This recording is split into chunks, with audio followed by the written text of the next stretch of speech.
Hello folks, this is Mike with Deer Park Home and Shop. In today's video, I would like to show you how to make the stub tenon and slot mortise joint. Now this is a joint that you can make entirely on your table saw.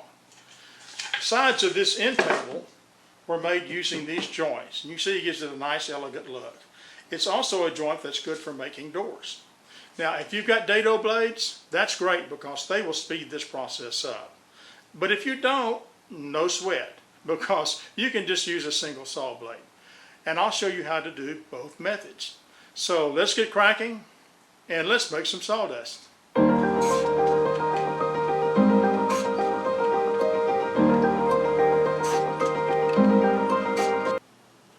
So before we get started, let's talk about our cutting strategy. Now I've already cut my stiles and rails to relative size, but I've also cut some extra lumber, the exact same thickness as our good stuff. The strategy here is to take these scrap pieces and make all of our test tenons on them and make test slots until we get everything just right. And we've done that, then it'll be time to start cutting our good stuff. We don't want to burn through all of our lumber and find out that, well, we made some bad cuts and then we're short stiles and rails. So also, I put an X on the end of some of these, because there are boards like this or rails like this that require 2 slots, and that will remind me when I'm cutting my lumber to be sure to put the extra slot in these. Folks, before we get started, I'd like to remind you and ask you to please like our video and to please go below and subscribe to our channel. That'll help us out a lot. I've got good stuff coming up. I've got several DIY projects for around the house. I've got a couple of tool reviews and of course more woodworking, so please watch for that. So let's get started and let's get our saw set up to make our tenons and mortises. We always cut the slots first and then fit our tenons to them. Now this method will ensure that your slot and your tenons are perfectly centered. So I'm going to cut my slots at 3/8 of an inch deep, which also means that my tenons will have to be 3/8 of an inch deep. So our first step is to set our saw blade to the right height.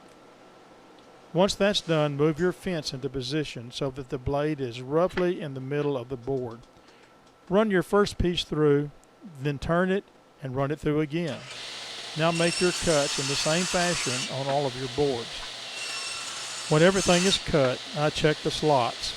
If your cutting pressure varies, the parallel slots may not be even. So I just simply run them through again until I get them right. Check the slot to see if it will accept the panel now. If not, readjust your fence slightly and take another pass, and then recheck again. When the panel slides easily in the groove, it's time to go ahead and set up to cut our tenons. That is, after you've cut all your slots and all your boards. It's not unusual to have to adjust the fence several times. Remember, it's better to make very small adjustments than big ones. You won't be able to fix a slot that gets too wide on you. There are several steps to set up for tenon cutting that are the same whether you're using the single blade method or if you're going to use dado blades. To cut the tenons, we're going to need our miter gauge. You'll notice that I've attached an extra long board to it, which will enhance the precision of the cut and also help support our workpiece. The attached fence needs to be nice and straight though. Here I'm squaring the miter gauge to the blade with a carpenter square. This is an essential step. The tenons must have square shoulders or they won't come together properly. We will need to reset our blade height for our tenons. Position the blade just slightly below your mortise slot. I always err a bit on the side of caution because if you get your blade even slightly too high, your tenon is going to be too loose. Attach a spacer to your rip fence. Our tenons are 3/8 of an inch, so set the distance between the left side of your blade tooth and the spacer accordingly. Now move the spacer back and reclamp it so that your workpiece will clear it before it contacts the spinning blade. This eliminates any binding that may occur as your wood travels through the blade. Remember that I cut extra scrap pieces the same thickness as my good stuff? Well, here's where we're going to use them. Butt your test piece up against the spacer and start cutting. With a single blade like this one, you'll have to make overlapping cuts until you get to the edge of the board. If you're using dado blades, it will require just one single pass. Double check the tenon length to make sure it's exactly 3/8 of an inch long. If the tenon length isn't correct, you'll need to adjust your fence in or out a tad and make another test cut. And now test fit it in the mortise. If it's too thick, you need to raise your blade just a tad and recut. If it's too loose, lower your blade slightly. Then you can just simply cut off your tenon end and make another test cut. Keep making small adjustments until you get it right. A proper fit is when your tenon inserts into the mortise with slight friction on the sides. Remember that the wood glue that you're going to use will swell the wood fibers. If it's too tight to begin with, it will probably make your wood joint swell, or worse, split the wood. So when I get the tenon thickness right, my next step will be to cut a test piece to the correct length. Now in my case, my rails are 18 3/4 inches long with the tenons on them, which will give me an 18-inch reveal. I'll make this cut on my miter saw, and I'm going to set a stop. That way, if I do get a good fit, I can repeat this cut for my good rails. Now I can cut the tenons on both ends of my test piece. Now I'm going to see if my reveal is actually 18 inches. If you cut your tenons to the right depth, it should be exact, and it is. Now that I have an exact test piece, I can go ahead and cut the rest of my 18-inch rails. You'll notice in this clip that the spacer is missing. What I did was I cut all of my 18-inch rails to length and cut shoulders on them. Then I cut all my 14-inch rails to length and cut shoulders on them. Then I simply removed the spacer and cut off the excess of the tenons. So now let's cut some tenons using our dado blades. I installed enough blades to make a 1/2 inch wide cut. However, we will only use 3/8 inch of this capacity. As before, we need to make sure that our miter gauge is square with the blade. Now set your blade height slightly below your mortise. This time I'm using an auxiliary fence specifically designed to be used with dado blades. It is simply clamped to the fence. It's designed so that the dado blades can recess partially into the crescent-shaped cutout.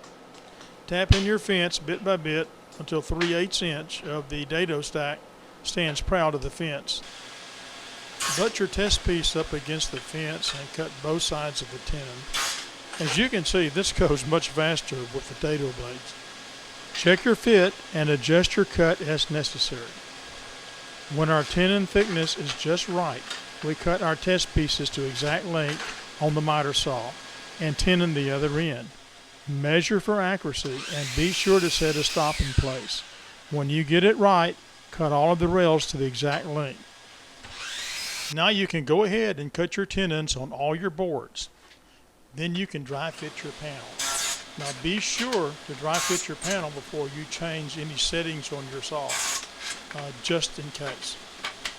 Now if you do not wish to use the dado cutoff fence, or if you have trouble getting your rip fence parallel to your blade, you can use the spacer method that we demonstrated earlier. The setup for the dado blades is slightly different. In this case, I set my spacer on top of the blade stack. I clamped it in place and set my fence to the correct depth. Now I simply move the spacer behind the blade as before and reclamp it in place. From here on out, the procedure is exactly the same. So now that I've cut all of my mortise and tenons, I'm going to make a final dry fit before cutting my stiles to size and adding the panels. As you can see, I've got a good fit. So in conclusion, let me re-emphasize that no matter which one of these methods you use, please don't cut corners. Use scrap wood the same thickness as your stiles and rails, and make sure you have good cuts and good joints before you start burning through your good lumber. So folks, I hope you've enjoyed this video and I hope you've gotten something out of it. If you still have questions, feel free to send me a comment and I'll try to get back to you. Be sure to like our video and be sure to subscribe. And until next time, thanks for watching.